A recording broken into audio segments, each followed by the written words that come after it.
सीताराम जी। यो मां पश्यति सर्वत्र सर्वचा मयि पश्यति तस्याहं न प्रणश्यामि स च मे न प्रणश्यति। भगवान कहते हैं कि हे अर्जुन, जो आदमी सब जगह मुझ परमात्मा को देखता है, सबको मुझ परमात्मा के रूप में देखता है, उसके लिए मैं कभी अलग नहीं हो सकता और वह मेरे लिए कभी अलग नहीं हो सकता है। यह भी बड़ा ऊंचा दर्जा है, बहुत सुंदर है, ऊंचे दर्जे की बात है। वैसा नहीं तो ऐसा ही नहीं, वैसा नहीं तो ऐसा ही सही, इनका भी वही फल होता। और यह तो युक्ति सम्मत है। सबके भीतर में जो चेतना है वह परमात्मा का स्वरूप है। अहमात्मा गुणाकेशः, अहमात्मा गुणाकेश सर्वभूताशय स्थितः। हे गुणाकेश, सभी भूतों में स्थित मैं ही सबकी आत्मा हूं।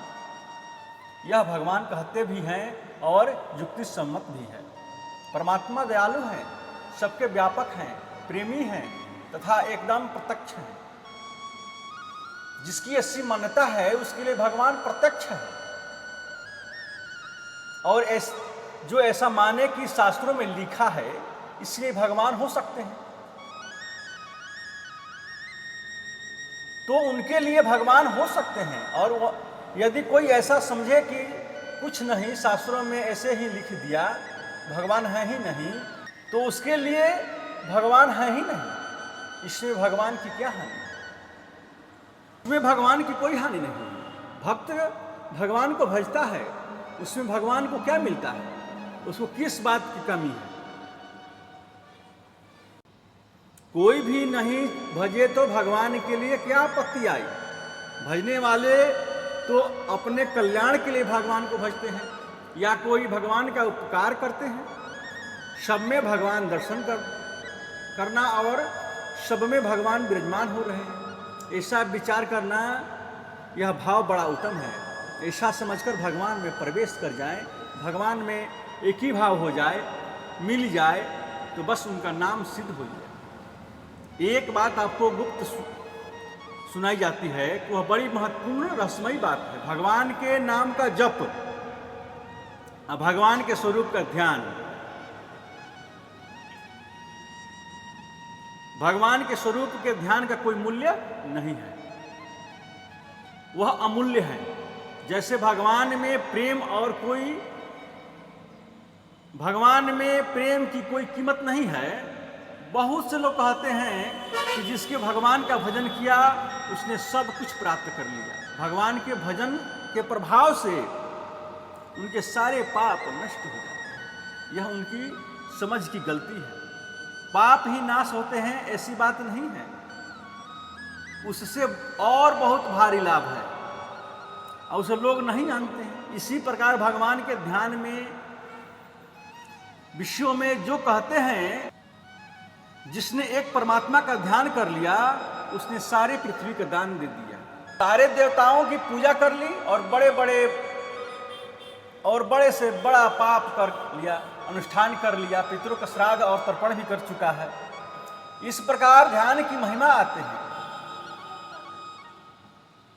किंतु यह महिमा बहुत थोड़ी बतलाई, क्योंकि भगवान ध्यान करने से, भगवान का स्मरण करने से क्या केवल पापों का ही नाश हो सकता है?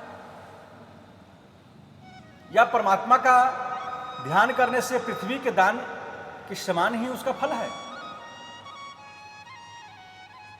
क्या देवताओं के पूजन के समान ही उनका फल है? इसलिए बतलाया जाता है कि ये उनकी स्तुति में निंदा है। ऐसे ही कोई भगवान के नाम के विषयों में कहे कि नाम के जप से पापों का नाश हो जाता है, उनके नाम के जप से परमात्मा के विषय का ज्ञान हो जाता है, उनके नाम के जप से दुर्गुणों और व्यसनों का नाश हो जाता है, भगवान के नाम के जप से दुखों का नाश हो जाता है। भगवान के नाम के जप की बड़ी भारी महिमा है। ये सब साधारण बातें हैं। इससे इतना ही लाभ नहीं है, ध्यान देनी चाहिए। जो यह समझता है कि भगवान के नाम से भगवान के नाम के जप से पापों का नाश हो जाता है, तो पापों का नाश तो होता ही है। वास्तव में जो ऐसा समझता है उसके पापों का नाश तो होता ही चाहिए, उसके पापों का नाश तो होना ही चाहिए। और इसमें जो विषय लाभ है वह नहीं मिलना चाहिए। किंतु भगवान बड़े उदार चित्त है, उनका पूरा लाभ उसे देते हैं। जैसे कोई दुकानदार है और उसे कोई 1 रुपया दे दे और कह दे कि मुझे पाव भर नमक लौटा तौल दो, तो वह नमक तौल देता है। और दूसरा दुकानदार कहता है कि पाव भर नमक का जो है चारण लगता है।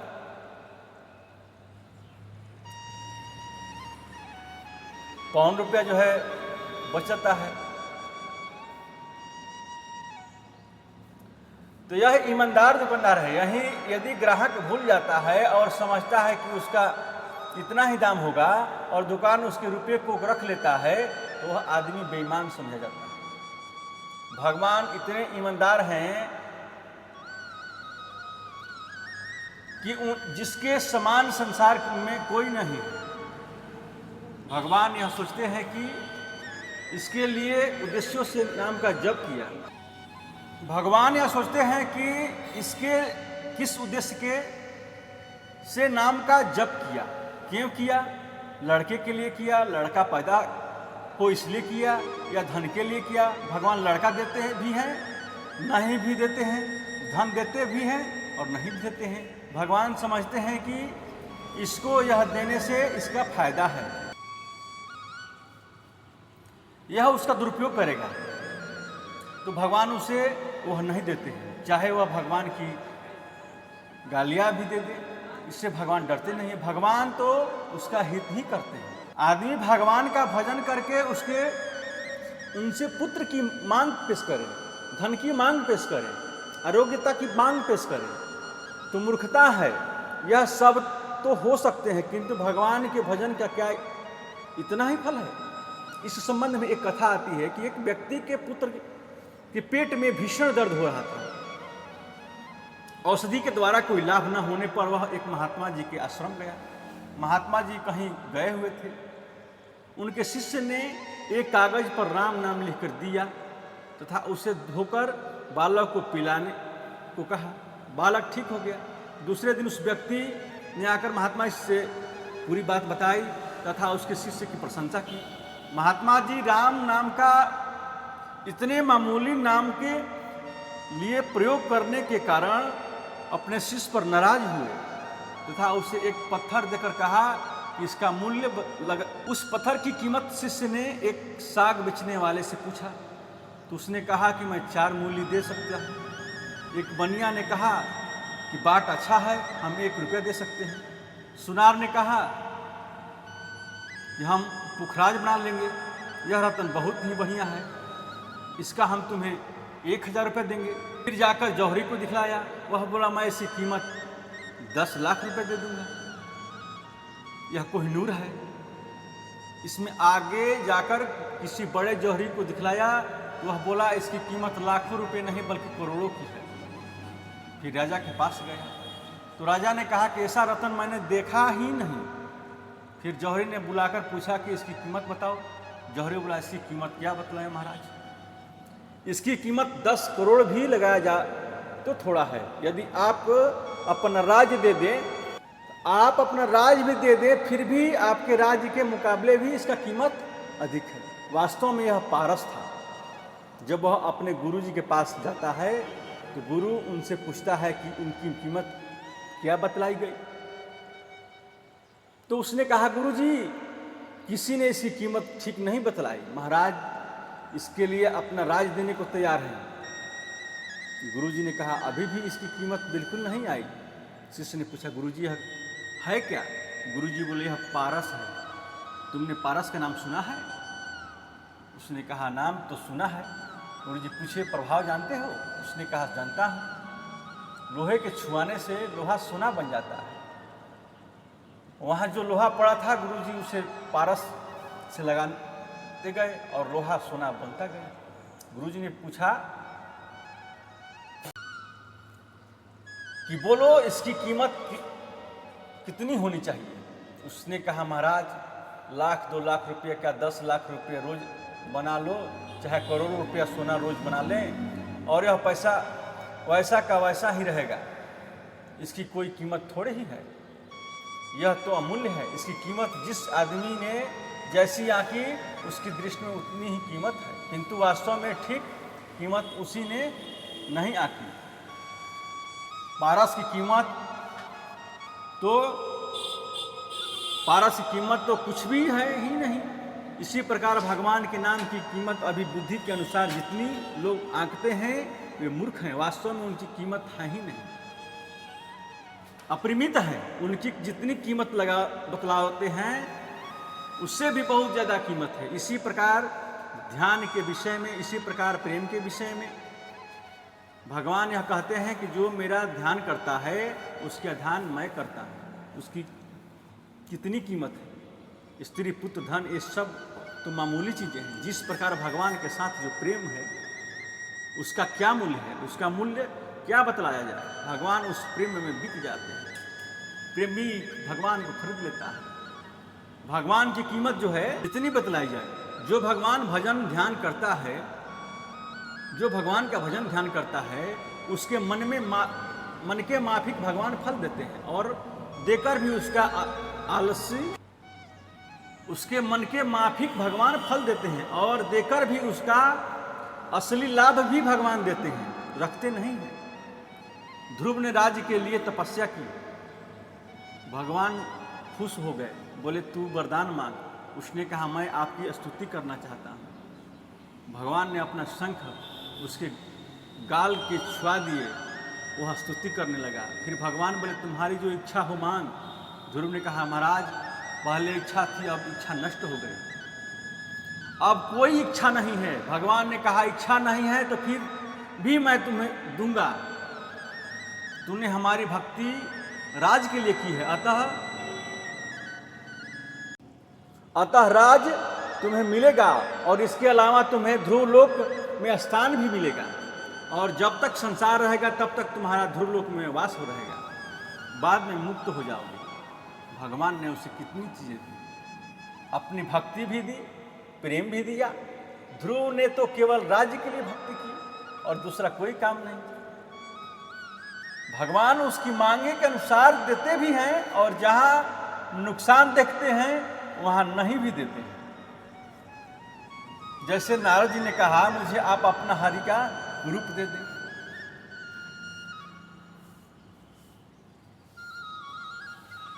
तो हरि माने बंदर भी होता है, तो भगवान ने बंदर का रूप दे दिया। आगे जहां स्वयंवर था वहां अपना मुंह इसलिए आगे आगे करते गए कि मेरे गाल में लक्ष्मी जयमाल डाले, किंतु लक्ष्मी ने गले में माला नहीं डाली। यह बात नारद जी समझ में नहीं आई। वहां दो रुद्रगण थे जो उन्हें देखकर हंसने लगे। नारद ने श्राप दे दिया, मूर्खो तुम सब मुझे देखकर हंसते हो। रुद्रगण बोले महाराज हम जो हंसते हैं इसमें हमारा कोई दोष नहीं है, आप दर्पण लेकर अपना मुंह देख लें। नारद ने दर्पण लेकर अपना मुख देखा तो बंदर का दिखा। नारद बोले भगवान ने तो मुझे धोखाबाजी की, भगवान ने तो मुझे धोखा दे दिया। फिर भगवान के पास गए, उनका तो दरवाजा खुला हुआ था। जाकर बोले आपने मुझे हरि बंदर बना दिया। भगवान बोले तुमने तो कहा हरि का रूप दो, तुमने कहा कि हरि का रूप दो, बंदर का नाम हरि है। नारद बोले क्या मेरा उद्देश्य यह था? मेरा उद्देश्य यह था कि आपके जैसा रूप आपने धोखा दिया, इस कारण ये बंदर ही आपकी रक्षा करेंगे, आप मनुष्य लोक में जाकर अवतार लें। भगवान ने कहा ठीक है, बहुत अच्छी बात है। भगवान को तो यह काम करना ही था।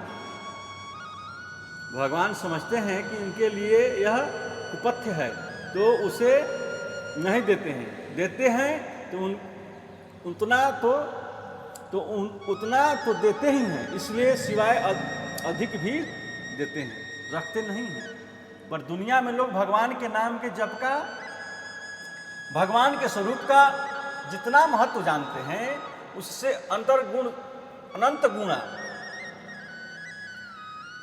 अनंत गुणा अधिक महत्व है। इसका यदि महत्व मान लिया तो परिमित हो गया, और वह है अपरिमित। जिन्होंने भजन ध्यान की या प्रेम की कीमत बतलाई, वास्तव में वे मूर्ख है, उसकी कीमत है ही नहीं। भगवान कहते हैं कि यदि प्रेमी अपने आप को देता है तो उसका मैं ऋणी होकर रहता हूं, क्योंकि प्रेमी अपने आप को मेरे प्रति समर्पण कर देता है और मैं बदले में अपने आप को उसके प्रति समर्पण कर देता हूं। यह तो बराबरी की बात है, किंतु उसने पहले मुझे भजा, यह ऋण तो मेरे ऊपर कायम ही रह गया। मैं यदि पहले भजता तब तो ठीक बात होती, यदि साथ साथ में दोनों भजते तब भी ठीक बात होती, किंतु उसने मुझे पहले भजा, इसलिए मैं उसके ऋण से दूर कैसे हो सकता।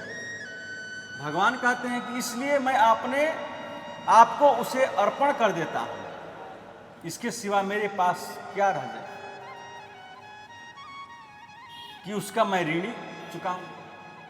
यह समझना चाहिए कि भगवान के नाम की भजन, भगवान के नाम की, भगवान के ध्यान की, प्रेम करने की जो महिमा शास्त्र में मिलती है, ये सब परिमित है। उसका असली परिणाम फल अपरिमित है। प्रश्न होता है कि वह मिलता क्यों नहीं? मिलता इसलिए नहीं कि उसकी कीमत तो बहुत अधिक है, किंतु हमने उनकी कीमत बहुत ही कम रखी है, इसलिए हम वंचित हो रहे हैं। किंतु भगवान की नज़र में सब बात है, इसलिए किसी को इस विषय में चिंता करने की आवश्यकता नहीं। किसी की मूर्खता की तरफ भगवान कभी नहीं देखते। भगवान बहुत उच्च कोटि के न्यायकारी हैं, दयालु हैं, प्रेमी हैं, उदारचित हैं। उनको जो करना है वह करेंगे। यह एक गुप्त बात आपको बतलाई गई है कि मनुष्य भजन करता है, ध्यान करता है, भगवान में प्रेम करता है, पर वह उसका फल आंकता है।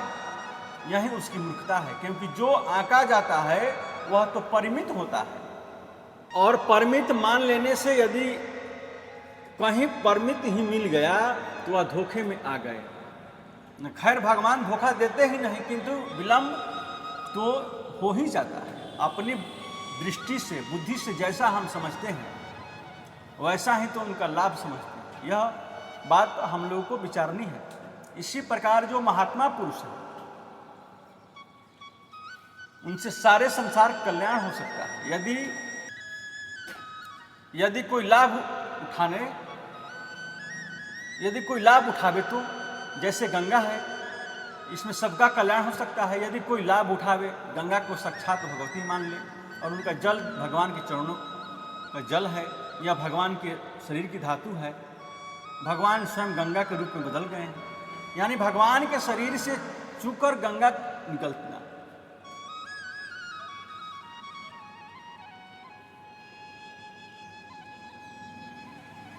भगवान के शरीर से चूकर गंगा जल निकलता है, यानी भगवान का एक शरीर भी है। भगवान के शरीर की एक धातु है, तो हमारा बहुत शीघ्र कल्याण हो जाता है।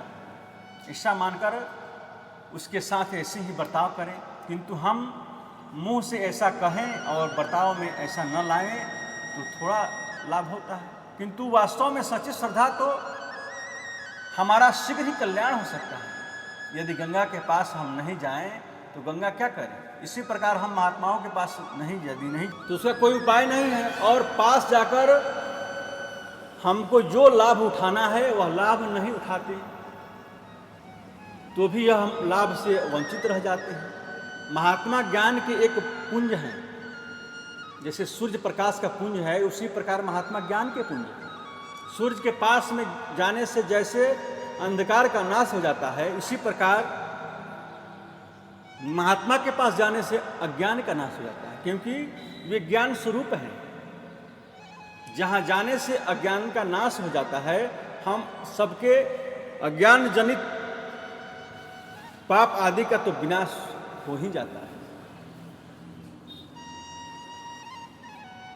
ज्ञानाग्नि से सब भस्म हो जाते हैं। हम ऐसा समझकर जाएं जैसे कोई गंगा में स्नान करने जाए। इस उद्देश्य से ही भगवती भागीरथी में स्नान करने से सारे पाप नष्ट हो जाते हैं, भस्म हो जाते हैं, एकदम नष्ट हो जाते हैं। ऐसे ही महात्मा के पास जाने से हमारा सारा अज्ञान अपने आप ही नष्ट हो जाएगा। यदि हमारा भाव हो तो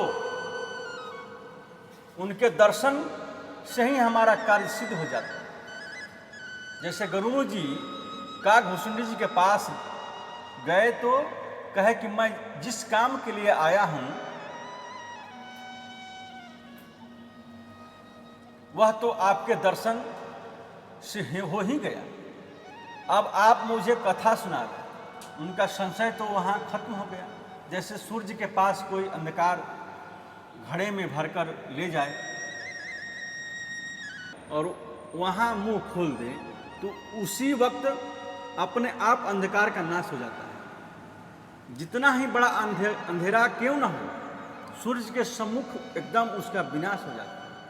इसी प्रकार कितना भी अज्ञान क्यों ना हो, कितने ही पाप क्यों ना हो, भगवान के भजन के सामने सब स्वाहा हो जाता है। भजन से पापों का नाश होता है, सब दुखों का नाश होता है। भजन से ज्ञान होता है और भजन से ही मुक्ति मिलती है। यानी सारी बातें भजन से ही हो जाती हैं। और इतना ही, इसका फल नहीं है, यह भी परिमित नहीं है। आप ख्याल करें कि तुलसीदास जी महाराज भगवान के भक्त थे, उनकी आज्ञा का कल्याण हो गया और आज संसार में तुलसीदास जी की रामायण, विनय पत्रिका आदि बहुत से ग्रंथ मौजूद हैं। इनमें लोगों का उद्धार हो रहा है, कितनों का होगा इसका कोई ठिकाना नहीं है। तुलसीदास जी ने जो रामायण और विनय पत्रिका बनाई उसमें अपना जीवन लगाया। अब आप बताइए कि उसका कितना लाभ होगा?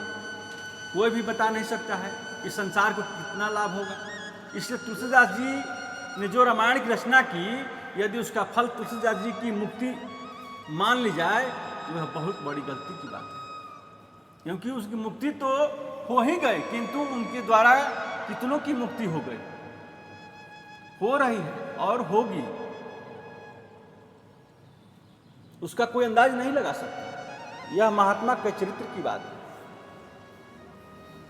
तुलसीदास जी ने रामायण लिखी, यह भी तो एक महात्मा के जीवन की घटना की बात है जो लिख दिया। जीवन की घटना में एक चरित्र की बात है कि भगवान का चरित्र लिख दिया।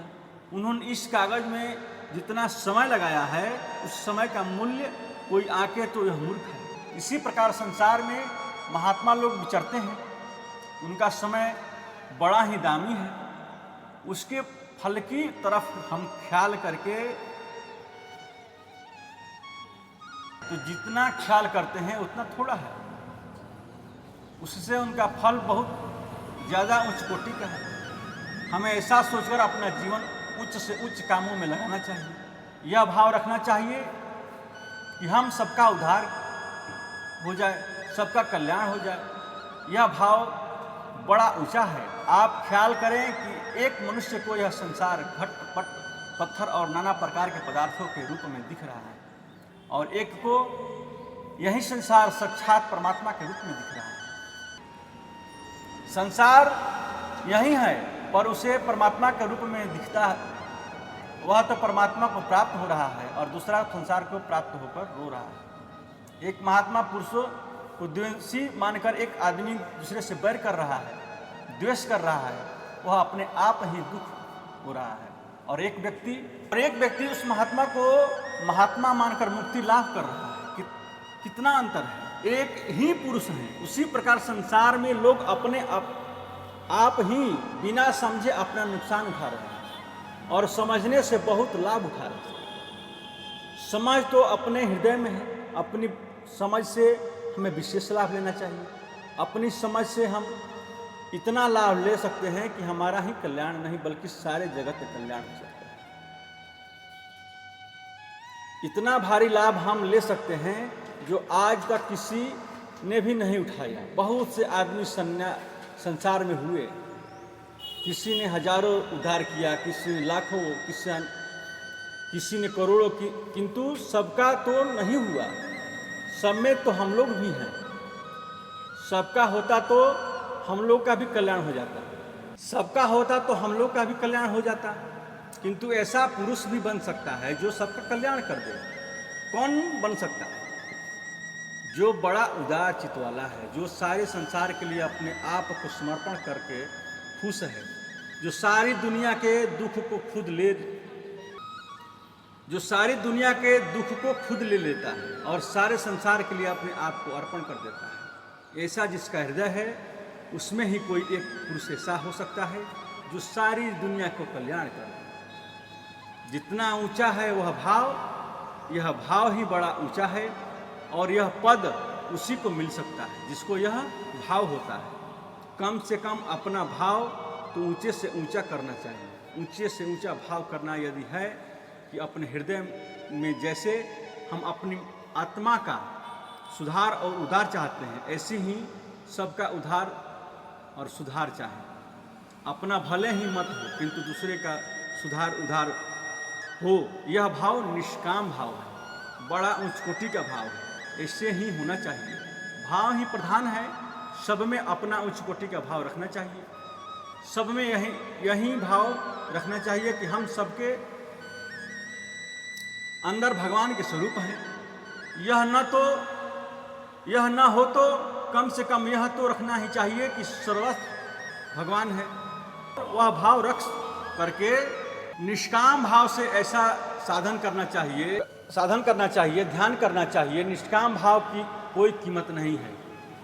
संसार में निष्काम भाव से प्रचार की बड़ी भारी जरूरत है। यह तो भगवान के प्रति प्रेम की बात है। भगवान के प्रति प्रेम की बात कही, उनकी कोई कीमत नहीं। ऐसे ही निष्काम भाव की कोई कीमत नहीं, ऐसे ही भगवान की कोई कीमत नहीं, महात्मा की कोई कीमत नहीं, भगवान के भजन और ध्यान की कोई कीमत नहीं। और जो कीमत करे वह मूढ़ है। जय सीताराम।